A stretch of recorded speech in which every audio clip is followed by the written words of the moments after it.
नमस्कार, कंचन टीवी के इस कार्यक्रम में अब हम पहुंचे हैं राजबाला सैनी जो उम्मीदवार है सोनीपत लोकसभा से एलएसपी और बीएसपी गठबंधन की। और हमारे साथ बात करने के लिए मैम स्वागत करूंगा आपका। धन्यवाद जी। बड़े तूफ़ानी दौरे आप कर रहे हैं, सफ़ीदो हल्के में आज पहुंचे हैं, किस तरह का रिस्पॉन्स जनता का आपको मिल रहा है? देखो जी, गरीब पार्टी है, गरीब अध्यापिका मैं हूँ, तूफ़ानी दौरे तो करने ही पड़ेंगे। गरीबों को तो खुद ही मजदूरी करनी पड़ती है, उनके नौकर तो होते नहीं हैं। बीजेपी की तरह, रमेश कौशिक जी की तरह हजार बच्चे जो है एक एक हल्के में उन्होंने आईटी के रखे हुए हैं, तो उनके तो पास लाखों नौकर हैं। तो मुझे तो खुद ही तूफ़ानी दौरे करने पड़ेंगे, खुद ही ज़मीनी स्तर पर काम करना पड़ेगा, समझाना पड़ेगा। तो बाकी रिस्पॉन्स तो जहाँ भी मैं जाती हूँ, महिलाओं के मन में एक उत्साह जागृत हो जाता है कि हाँ, अब मेरे मान सम्मान को, मेरे बच्चों की शिक्षा के रखवाली के लिए कोई आ गया है। आप औरों से कैसे बेहतर उम्मीदवार हैं? क्या आपका एजेंडा है इसे लेके? देखिए, बेहतर तो मैं कोई बच्चा भी बता सकता है कि मुझ में एक भी कमी कोई निकाल नहीं सकता है। झूठ बोलने की मुझे आदत नहीं है, ईमानदारी मुझ में कूट के भरी हुई है।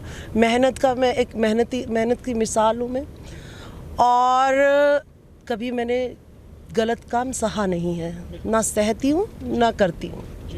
महिला के तौर पे आप एक उम्मीदवार के तौर पे आए हैं और महिलाओं की आवाज़ आप उठाने वाले हैं संसद में जाके। हाँ जी। क्या कहना चाहिए? देखिए, आज तक 33% जो आरक्षण है महिलाओं का, वो भी जो है लागू नहीं किया है, क्योंकि वो उन्हें पता है कि अगर महिलाओं ने घर छोड़ दिया, राजनीति में आ गए, तो उनके बच्चे कौन संभालेगा, उनके बुजुर्गों को कौन देखेगा।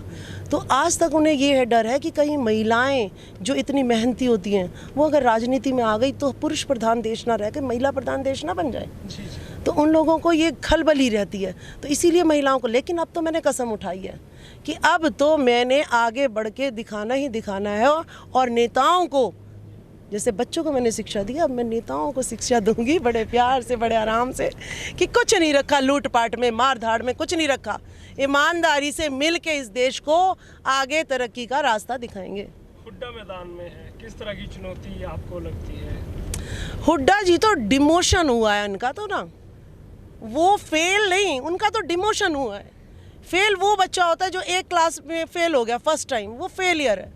लेकिन उनका तो डिमोशन देखिए, 10 साल जो सीएम रहा, 10 डिस्ट्रिक्ट का जो मालिक रहा, आज उसे कह रहे हैं कि नहीं, तू एक डिस्ट्रिक्ट संभाल के दिखा पहले, फिर तुझे आगे बढ़ाएंगे। तो वो तो डिमोशन है उनका तो। और मैं तो राजनीति में सरपंच का भी इलेक्शन नहीं लड़ा मैंने तो, और मैंने तो सीधा ही एमपी का इलेक्शन, सारी सीढ़ियाँ पार करके। तो ये किसका? ये मेरे दिमाग का, ये मेरे जो है टैलेंट का, ये मेरी क्वालिटी का, और सांसद राजकुमार सैनी की जो मुद्दे हैं उनका असर है कि मैं सीधा का सीधा एमपी का इलेक्शन लड़ रही हूँ।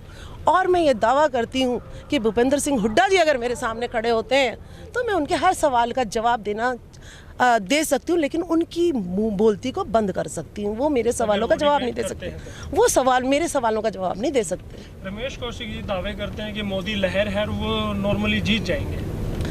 हाँ जी, अब रमेश कौशिक जी खुद तो कुछ कर नहीं सकते हैं। 5 साल लापता रहे, अब मैदान में आ गए, कहते हैं जी बाहर के आए प्रत्याशी। मैं तो एक बात पूछती हूँ, चलो आप तो यहीं के थे, लेकिन आपकी आंखों के नीचे मुरथल कांड हो गया, तो आप कहाँ सोए हुए थे? कौन से विदेश में गए हुए थे? शर्मनाक बात है कि आप इतने कांड करने के बाद भी, इतना सब कुछ हरियाणा जलने के बाद भी, सेंटर में आपकी, स्टेट में आपकी सरकार होने के बावजूद भी आपने एक मुख से महिलाओं के लिए नहीं बोला। गरीब जनता की दुकानें फूकी गई, आपने एक वर्ड भी नहीं बोला। आप किस मुंह से आ जाते हो जनता के बीच में, और कितना धोखा जनता को दोगे? और चलो आप विकलांग हो, आप मोदी जी का सहारा ले रहे हो, आप मानसिक रूप से विकलांग हो, यानी मोदी लहर है तो इसीलिए। लेकिन आप गलत कह रहे हैं, आप सब सारी नागरिकों की भावनाओं को ठेस पहुंचा रहे हैं कि मोदी जी देश को बचा सकते हैं, मोदी जी देशभक्त हैं, आज का उनका वक्तव्य है। लेकिन तो यानी हम देशद्रोही हैं? आप सीधा सीधा हम पर इल्ज़ाम लगा रहे हैं। मैं ये कहती हूँ, मैंने शिक्षा का स्तर सुधारने के लिए अपनी नौकरी से सस्पेंड हो गई, मैं अपनी नौकरी छोड़ दी, मैं जो मेरे को अभी पेंशन 4 महीने बाद मिल जाती। मुझे पेंशन की भी ज़रूरत नहीं है, मुझे नौकरी की भी ज़रूरत नहीं है, लेकिन मेरे समाज में इतना भेदभाव हो रहा है। दलित पिछड़ों का नाम ले लेके हमारी वोट तो ले लेते हैं, लेकिन उतने ही पीठ में छोरा, उसी स्पीड से ये लोग घोंप रहे हैं। दिग्विजय चौटाला जींद में चुनाव लड़ा था, अब सोनीपत से लड़ने आए, क्या उनकी स्ट्रेटजी है, कुछ समझ में आपके? धोखाधड़ी इनकी स्ट्रेटजी है। दिग्विजय जी ने जब खोखरा गांव में मैं गई, महिलाओं ने कहा जी 20 दिन तक हमें खेतों में नहीं घुसने दिया इन्होंने, कि बड़ी कमल की वोट डाल रहे थे हैं, और कप प्लेट पे तुमने वोट नहीं डाली, अब 20 दिन तक हमारे खेतों में नहीं घुसोगे। ऐसा गुंडा राज, ऐसी चीज़ें देख देख के मेरी तो ये होता है कि मोदी जी कहाँ हो आप, कमल के। आपने एक दिन में सारा जींद पिंक के गुलाबी कलर के कमल से सारा जींद गंदा कर दिया। जहाँ स्वच्छ भारत की ये बात करते हैं, इतना कागज कागज कागज गुलाबी कमल, स्वच्छ जींद इन मोदी सरकार ने बना दिया। तो आपको देखिए स्वच्छ भारत, ऐसा स्वच्छ भारत जहाँ पैसों से गंदगी फैलाई जाती है, और मॉडर्न टेक्निक ये सिर्फ अपनी चुनाव प्रणाली में इस्तेमाल करते हैं, बाकी किसी चीज़ के लिए मॉडर्न टेक्निक नहीं है इनके पास। विरोधी कहते हैं कि आप शिक्षा में थे, आप बताते हैं अपने मंचों से शिक्षा में थे, तो वहाँ पर कहते हैं कि आपको सस्पेंड किया गया था, कोई केस आप पर चल रहा है, वो क्या है? मेरे ऊपर कोई केस नहीं चल रहा है। जो कांग्रेस ने नो डिटेंशन पॉलिसी लागू की, ये फॉरेन से पॉलिसी लाई गई है।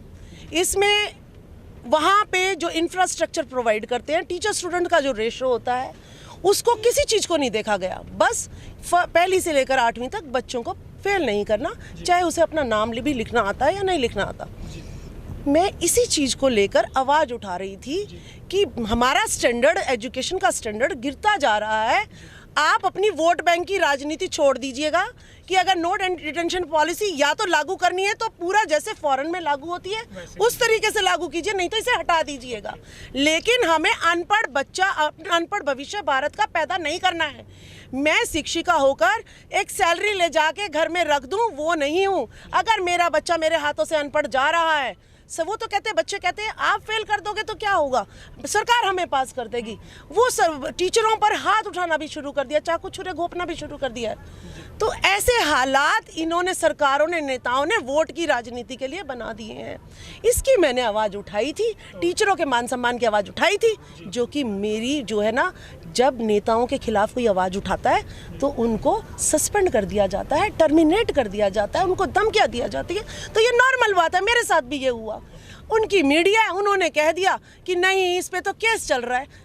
प्रूफ करें ना, सामने मेरे सामने आए, प्रूफ करें मुझ पे कौन सा केस का चल रहा है। संक्षिप्त में चलते चलते कहूँगा, कंचन टीवी के माध्यम से जनता को क्या कहना चाहिए? जनता को मैं यही कहना चाहूँगी, देखिए साफ साफ हरियाणा की राजनीति में आप लोगों को दिख रहा है कि किस तरीके से राजकुमार सैनी जी जागरूकता फैला रहे हैं। बीजेपी सरकार किस तरीके से झूठी अफवाहें फैला रही है, और भूपेंद्र सिंह हुड्डा ने किस तरीके से हरियाणा जलाया है, और दिग्विजय सिंह जी जिन्होंने कभी नौकरी नहीं की, कोई उनका बिजनेस नहीं है, और उन्होंने इतने लाख करोड़ों के मालिक हो गए हैं।